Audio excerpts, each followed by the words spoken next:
Strong రూమ్ల వద్ద భారీ బందోబస్తు ఏర్పాటు చేశాం. పోలింగ్ సమయంలో ప్రశాంత వాతావరణంలో ఎన్నికలు జరిగాయి. 2 సిఆర్పీఎఫ్ ఆర్మ్డ్ పోలీసులతో సుమారు 400 పోలీసులు బందోబస్తు విధిలో ఉన్నారు. స్ట్రాంగ్ రూముల్లోకి అనుమతి ఉన్నవారిని మాత్రమే అనుమతిస్తాం. ఫేషియల్ కెమెరాల ద్వారా స్ట్రాంగ్ రూమ్లకు వచ్చే వారిని గుర్తిస్తున్నాం.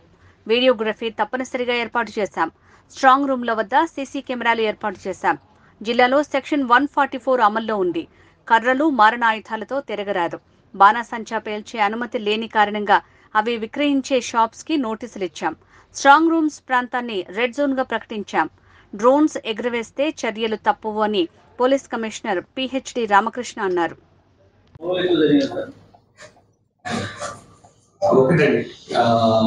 సీరియస్ గొడవలు అన్నవి మన దగ్గర ఎక్కడా జరగలేదు. మీకు ఐడియా ఉంది, మీ అందరికీ ఐడియా ఉంది.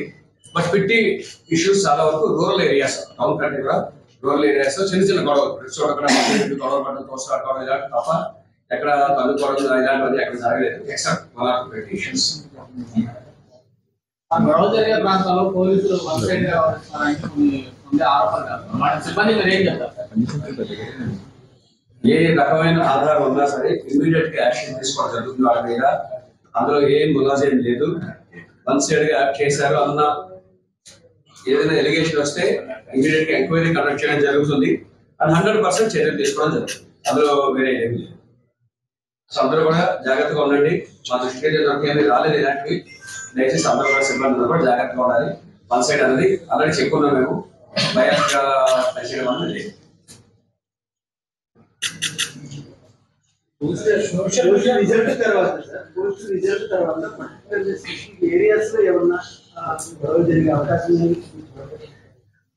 ప్రస్తుతానికి అయితే అలాంటి సిగ్నల్స్ లేవండి ఎక్కడ. బట్ కౌంటింగ్ డే వెళ్ళే కొద్దీ మనకి ఇంకా తెలుస్తుంది ఎక్కడ హీట్ ఉందని. అలాగే కౌంటింగ్ డే రోజు కూడా తెలుస్తుంది.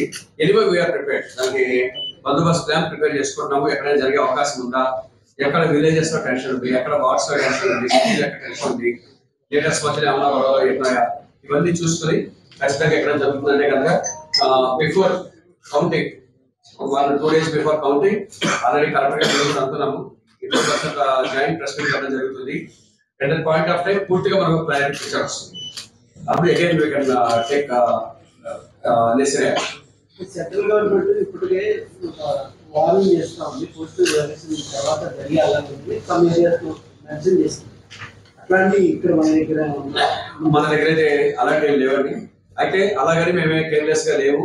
అన్ని చోట్ల కూడా ప్రికాషన్స్ తీసుకున్నాం. 100% we are taking necessary action on will issue. ఎక్కడ గొడవలు లేకుండా కౌంటింగ్ డే రోజు కానీ, కౌంటింగ్ డే తర్వాత కానీ, ముందు కానీ ఎలాంటి అలర్ట్ లేకుండా అన్ని రకాల జాగ్రత్తలు తీసుకుంటున్నాం. ప్రస్తుతానికి అలాంటి సిగ్నల్స్ లేవు. అలాంటి అలర్ట్స్ కూడా మనకైతే ఎన్టీఆర్ జిల్లా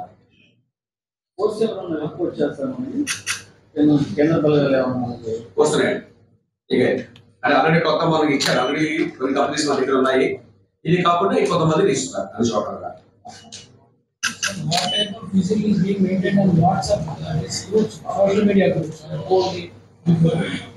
ఎగ్జాక్ట్లీ. మేము సోషల్ మీడియా మానిటరింగ్ కోసం ఒక టీమ్ తయారు చేయడం జరిగింది. మా లెవెల్లో ప్లస్ మిగిలిన ఏజెన్సీస్ లెవెల్లో కూడా రెగ్యులర్ గా ఎక్కడ ఏం పోస్ట్ అవుతున్నాయి, ఎవరు రెచ్చగొట్టే ప్రసంగాలు చేస్తున్నారు, రెచ్చగొట్టే పోస్టింగ్ చేస్తున్నారు, ఇలాంటివన్నీ కూడా నేను మీరు చూసారు. ఎగ్జాంపుల్ సోషల్ మీడియాలో ఎవరు పెట్టారో తెలియదు. అది ఈవెన్ మెయిన్ ఛానల్స్ కూడా క్యారీ చేసారు. బ్లైండ్ బ్యాచ్ అని. ఓకే, ఏ బ్లైండ్ బ్యాచ్ లేదు అక్కడ. ఓకే, అతను ఇన్ఫాక్ట్ మా దగ్గర పెట్రోల్ బంక్లో, పోలీస్ పెట్రోల్ బంక్లో పనిచేశారు. ప్రస్తుతం కేఎన్ యూనివర్సిటీలో డైరెక్టర్ దగ్గర ఎవరి దగ్గర కేర్ టేకర్ గా పనిచేస్తున్నారు. ఓకే, అయితే ఎవరో సోషల్ మీడియాలో కవర్ చేసిన దాని మీద అది క్యాచ్ అయ్యి మెయిన్ న్యూస్ ఛానల్స్ కి, న్యూస్ పేపర్స్ కూడా వెళ్ళిపోయింది. అది అలార్మింగ్ వెళ్ళిపోయింది. అది అందుకోసం అండి watch and we have already develop పెట్టి దాన్ని ఈరోజు స్ట్రెంగ్ చేస్తున్నాం. ఇంతకుముందు ఇద్దరు ఉండేవారు, దానికి 4 మెంబర్స్ గా తయారు చేశాము. అలాగే కాన్స్టిట్యూన్సీ లెవెల్లో కూడా, పోలీస్ స్టేషన్ లెవెల్లో నాలెడ్జబుల్ స్టాఫ్ ఎవరైతే ఉంటారో ఇలాంటి స్టాఫ్ కూడా పెట్టి అక్కడ కూడా లోకల్ గా కూడా, అంటే in fact district head quarters level మాకు తెలియకపోయినా లోకల్ గా వచ్చే గ్రూప్స్ అవన్నీ అవన్నీ ఫాలో అప్ చేసే అవకాశం ఉంటుంది. కాబట్టి లోకల్ లెవెల్లో కూడా పోలీస్ స్టేషన్ బేస్ కూడా సోషల్ మీడియా యూస్ చేయడం జరుగుతుంది. సార్ బంక్ వాడేమో మమ్మల్ని అతను సెటిల్ చేశాడని చెప్పిస్తున్నారు. సెటిల్ చేసిన మాట నిజం. సీసీటీవీ జస్ట్ ఎవిడెన్స్ తీసుకోకుండా కంప్లైంట్ ఎలా చేస్తుంది సార్? నేను ఫీల్డ్ అండ్ పొల్యూషన్కి వెళ్ళాను సార్. సీసీటీవీ ఫుటేజ్ కాదు సీసీటీవీ ఫుటేజ్ ఉందండి. నాకు ఇవ్వలేదు సార్. నేను సోషల్ మీడియాలో వచ్చింది. మేము ఇచ్చేది ఏముంది? అందరూ సోషల్ మీడియాలో అక్కడికి మేము తెచ్చుకుంది అక్కడి నుంచి. మాకు సోషల్ మీడియా నుంచి వచ్చింది, అతను వచ్చిన మాట నిజం, బెదిరించిన మాట నిజం. బెదిరించడం అంటే ఏదో కోపంలో నిజంగా చేస్తే ఇచ్చేస్తా అన్నాం తప్ప. First point, he is not from blade batch, he is not having any relations with blade batch. రెండోది, ఈ బెదిరించడం అన్న దాంట్లో కూడా సీరియస్నెస్ కాదు. అతను ఏమైందంటే వాళ్ళ ఫాదర్ కి కొంచెం కాళ్ళకి ప్రాబ్లం ఉంటే ఈ స్టార్టెడ్. అది ఆల్రెడీ మేము పోలీసు అన్ని చోట్ల పెట్రోల్ బంక్స్ లో చెప్పుకున్నాం కాబట్టి వాళ్ళు they stop delivery, loose bottles ఇవ్వట్లేదు. వాళ్ళు 2 చోట్ల వెళ్ళి 3వ చోటకి వచ్చాడు. దాంతో కొంచెం ఫ్రస్ట్రేట్, వీళ్ళు కూడా ఇవ్వకపోయేసరికి గొడవ పెట్టున్నారు. అంటే తప్ప దాంట్లో సీరియస్నెస్ ఇక్కడ అది మీడియాలో క్రియేట్ చేసినంత, సోషల్ మీడియాలో క్రియేట్ చేసినంత సీరియస్నెస్ అయితే అందులో. వాస్తవంగా పెట్రోల్ బంక్ కూడా పెట్ బాటిల్స్ లో పెట్రోల్ నింపడం కూడా నేరమే కదా. దాని మీద ఆల్రెడీ గైడెన్స్ ఉన్నప్పుడు మీకు స్పెసిఫిక్ గా ఇప్పుడు ఎలక్షన్ టైం మీకు ఇటువంటి పెట్రోల్ బంక్స్ మామూలుగానే here we have been witnessed any number of cases in petrol, using petrol to start somebody. ఇంకా నిన్న మైలవరంలో ఆల్రెడీ ఒక కేసు రిజిస్టర్ చేసాము పెట్రోల్ బంక్ మీద. దాన్ని కన్సర్న్ డిపార్ట్మెంట్స్ ద్వారా, అంటే పోలీస్ మాకు పరిధి ఉండదు కాబట్టి క్రైమ్ రిజిస్టర్ చేయడం వరకే మాకు దాన్ని క్లోజ్ చేయించే ప్రాసెస్ లో వస్తాం. నిన్న మళ్ళీ ఇంకా మనం పెట్టి ఎలక్షన్ కమిషన్ గైడెన్స్ వచ్చి మేము మీటింగ్ పెట్టి మావాడి మీటింగ్ పెట్టిన తర్వాత కూడా ఒక పెట్రోల్ బంక్ జరుగుతుంది. ఇది జరుగుతున్నందుకు మేము ఆల్రెడీ కేసు రిజిస్టర్ చేసాం మా వారికి, and already concern departments address చేసాం. So has to close the petrol.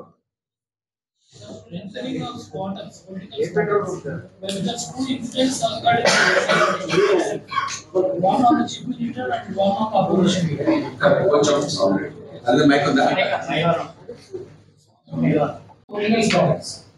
అది ఎందుకంటే ఒకటి సీఎం గారి మీద జరిగింది రీసెంట్ గా, ఇంతకుముందు అపోజిషన్ రేట్ మీద కూడా జరిగింది. అదే సడన్ గా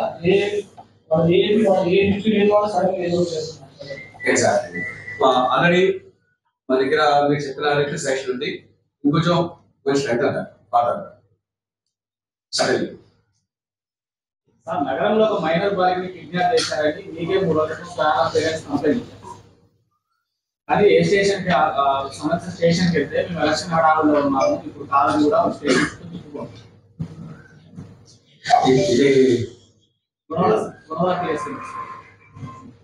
వెరిఫై చేసి 100% యాక్షన్ తీసుకుంటామని. మా వాడు తప్పు చేస్తుంటే మా వాడి కూడా యాక్షన్ తీసుకుంటాం ఈ రోజు ఆఫీస్ మీటింగ్. ఓకే, ఇలాంటివన్నా మీ దృష్టికి వస్తే దయచేసి నా దృష్టికి కూడా తీసుకున్నాను. జరగదు, ప్రాబ్లం వచ్చే అవకాశం ఉంటుంది. So please bring it to my notice. Okay, thank you.